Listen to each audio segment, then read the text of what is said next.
नमस्कार दोस्तों and welcome back to my channel जहां आपको मिलता है सिर्फ और सिर्फ एंटरटेनमेंट। और आज मैं लाया हूं आयरन मैन का थर्ड इशू।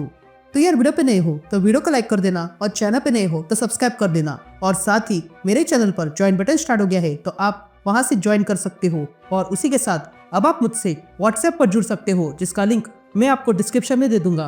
तो यार पिछले इशू में आपने देखा कि टोनी स्टार्क अपने स्टार्क अनलिमिटेड पर पुनः कब्जा कर लिया है, लेकिन तभी जस्टिन हैमर उससे वो सब कुछ छीन लेती है और साथ ही आयरन मैन से उसका मिस्टीरियम वाला आर्मर भी, और उसी आर्मर से अपने लिए नया आयरन मॉन्गर बनाती है।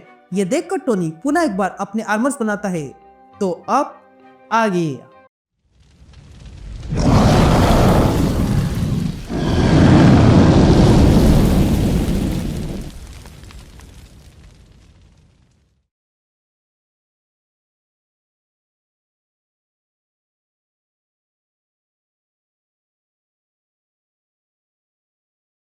ऑल राइट गैंग, तो इशू की शुरुआत में हम आयरन मैन को देखते हैं जो फोर्स से लड़ाई कर रहा था। तभी आयरन मैन देखता है कि उसकी एनर्जी खत्म होती जा रही थी और साथ ही में मीटिंग स्टार्ट होने वाली थी। ये देखकर आयरन मैन तुरंत अपनी बड़ी तलवार निकालता है और वहां पर वार करता है, लेकिन तभी फोर्स आयरन मैन के हाथ पर ही वार करता है जिस कारण आयरन मैन के हाथ से तलवार गिर चुकी थी। ये देखकर आयरन मैन तुरंत उस तलवार की ओर जाने लगता है, लेकिन तभी फोर्स पुनः आयरन मैन पे हमला करता है। ये देखकर टोनी तुरंत उस तलवार को बीच में लाता है जिस कारण टोनी झटके से उठ गया था। यहाँ हम बोर्ड मीटिंग देखते हैं जहाँ पर टोनी आके गिर गया था और जस्टिन से कहता है जब तक मैं ना बोलूं तब तक ये मर्जर नहीं होगा। ये कहते ही टोनी सीट पर बैठ जाता है और सारे बोर्ड मेंबर से कहता है तुम में से बहुत से लोगों को फिल्म ने रखा है जिसके लिए मैं तुमसे माफी नहीं मांगता हूँ।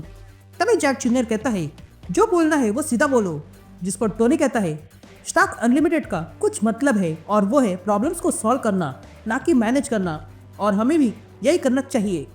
हम अपनी गलतियों से ही सीखते हैं और इसलिए हमने हथियार बनाना बंद कर दिया।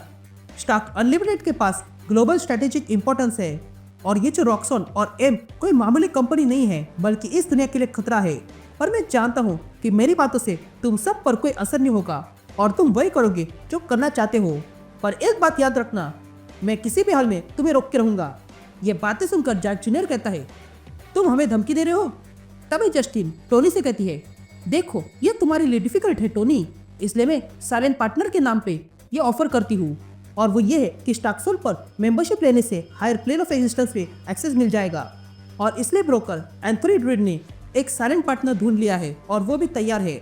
उन लोगों ने सारे स्टार्कसोल मेंबर को इम्यूनिटी देने का वादा किया है और ये इम्यूनिटी उन्हें लोकल ऑपरेशन से ही प्रॉस्पर होगा।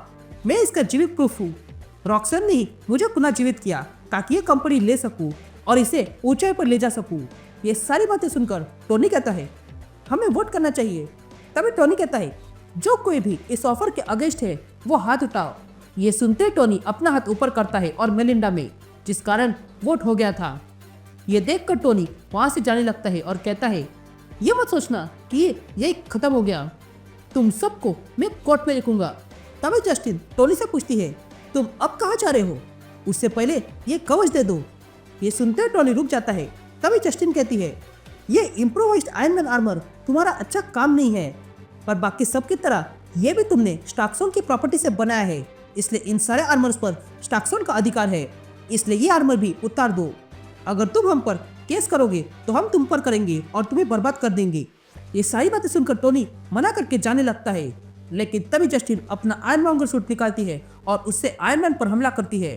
तभी आयरन मैन हमला करता है, लेकिन आयरन मॉन्गर आयरन मैन को उठाकर पटकती है और फिर कार उठाकर आयरन मैन पर फेंकती है, लेकिन आयरन मैन उस कार को रोकता है और साइड में रखता है और फिर अपनी जायंट तलवार निकालता है और उससे आयरन मॉन्गर पर जोरदार हमला करता है, जिस कारण सूट के अंदर जस्टिन पूरी तरह हिल चुकी थी। अब इतना वार करने के बाद आयरन मॉन्गर नीचे गिर चुका था, लेकिन तभी जस्टिन आयरन मॉन्गर को फिर से खड़ा करती है और सब कुछ तोड़ने लगती है। ये देखकर आयरन मैन फिर से अपनी तलवार निकालता है। तभी आयरन मॉन्गर अपने एनर्जी ब्लास्ट से आयरन मैन पर हमला करती है, लेकिन आयरन मैन उसके एनर्जी ब्लास्ट को अपनी तलवार से रोकता है। ये देखकर आयरन मॉन्गर अपने दोनों हाथों से आयरन मैन पर जोरदार हमला करती है, जिस कारण वहां पर बहुत सारी एनर्जी रिलीज हो चुकी थी और उसी के कारण आयरन मॉन्गर फिर से नीचे गिर जाती है। तभी जस्टिन आयरन मॉन्गर के अंदर से हंसने लगती है। ये देखकर टोनी जस्टिन से पूछता है तुम हंस क्यों रही हो, जिस पर जस्टिन कहती है ये करने से भी कुछ नहीं होगा, मैं अब भी हॉवर्ड स्टार्क के डेस्क पर बैठने वाली हूँ। जिस पर टोनी जस्टिन से पूछता है, तुम कभी अपने पिता के डेस्क पर बैठी हो? लेकिन तभी वहां पर डॉक्टर ड्रूइड आता है और सबसे कहता है कि साइलेंट पार्टनर सारे पार्टनर से मिलना चाहता है। तभी ड्रूइड को देखकर टोनी कहता है, तुम्हें क्या हुआ है? जिस पर ड्रूइड कहता है, मेरे ज्ञान का श्राप ही मुझे यहाँ ले आया। ये कहते हैं वहां पर कोई आने लगता है। तभी ड्रूइड कहता है, तुम लोग अब जहाँ खड़े हो वो है लिम्बो और ये यहाँ के टॉर्मेंटर बेलास्को। तभी बेलास्को टोनी और सारे पार्टनर्स को शांत रहने को कहता है। तभी बेलास्को टोनी को देखता है और कहता है, तुम्हें इसके फायदे दिख नहीं रहे हैं? ये सुनते ही टोनी बेलास्को से कहता है, तुम मिडल मैन हो ना, तो बताओ तुम्हें डील किसके लिए कर रहे हो? जिस पर बेलास्को कहता है, यहाँ पर बहुत पुरानी बिंग्स है और वो सौदा करना चाहते हैं, मैं तो बस उनसे डील कर रहा हूँ। ये कहते हैं बेलास्को सारे पार्टनर्स को टेबल पर बैठने को कहता है। तभी जस्टिन भी आयरनमॉन्गर से बाहर आती है और सारे पार्टनर से कहती है, मैंने तुम सबसे कहा था इस ऑफर को हो जाने के बाद हम सबको एक नई जगह मिल जाएगी और अब वो मिल रहा है। अब हम इंसानों से भी बढ़कर होंगे। ये नया स्टाक्सॉन वो स्केल प्रोवाइड करेगा जिससे वो पावरफुल बन सकते हैं। यहाँ मेलिंडा ये सुनकर अपनी गन निकालती है और शूट करने वाली थी कि तभी टोनी उसे रोकता है। यहाँ बाकी के मेंबर्स डील पूरी करने के लिए तैयार हो जाते हैं और जस्टिन भी तैयार थी, लेकिन तभी टोनी अपना दाव रखता है।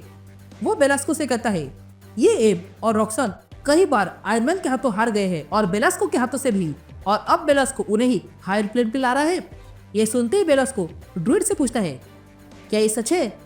जिस पर ड्रूइड हाँ कहता है। ये सुनते ही बेलास्को अपनी डील पीछे करने लगता है। ये सुनते ही जस्टिन बेलास्को से कहती है, नहीं ऐसा नहीं हो सकता, मैं इसके लिए वापस आई थी। जिस पर बेलास्को कहता है, तुम चिंता मत करो, तुम और आयरन मैन सुरक्षित हो, पर बाकी सब ने मेरे साथ धोखेबाजी की है, इसलिए ये लोग यही रहेंगे। ये सुनते ही सारे पार्टनर्स डर जाते हैं और आयरन मैन की मदद मांगने लगते हैं। तभी टोनी इन सब से कहता है, तुम्हारे पास 30 सेकंड है, जल्दी वोट कर दो और रिजाइन कर दो, और बदले में बेलास्को को ये मिस्टीरियम आर्मर दिया जाएगा और तुम आजाद हो जाओगे। ये सुनते ही बेलास्को कहता है, यह अच्छा सौदा है। ये सुनते ही सारे मेंबर्स तुरंत वोट कर देते हैं, जिसके बाद बेलास्को वो आर्मर ले लेता है और सबको जाने के लिए कहता है। तभी टोनी जस्टिन से कहता है, मैंने तुझसे कहा था मैं तुम्हें रोक के रहूंगा, लेकिन तुम्हें लगा आयरन मैन कुछ नहीं कर पाएगा, पर तुम ये भूल गई कि आयरन मैन भले ही कुछ ना करे पर टोनी स्टार्क तुम्हारा बहुत कुछ बिगाड़ सकता है। उसके बाद हम न्यूयॉर्क देखते हैं जहाँ पर टोनी और जस्टिन आ चुके थे। तभी ड्रूइड कहता है, मैं सबको वापस भेज दूंगा। ये कहते ही ड्रूइड चला जाता है। तभी टोनी भी जाने लगता है, लेकिन तभी जस्टिन कहती है, मैं जा रही हूँ। ये कहते ही वो आयरनमॉन्गर का बैच टोनी को देती है और कहती है, ये अब से तुम्हारा है और उस मिस्टीरियम को भूल जाओ, वो वापस नहीं आएगा, अब से तुम ही आयरनमॉन्गर हो। ये कहते ही जस्टिन वहां से चल जाती है।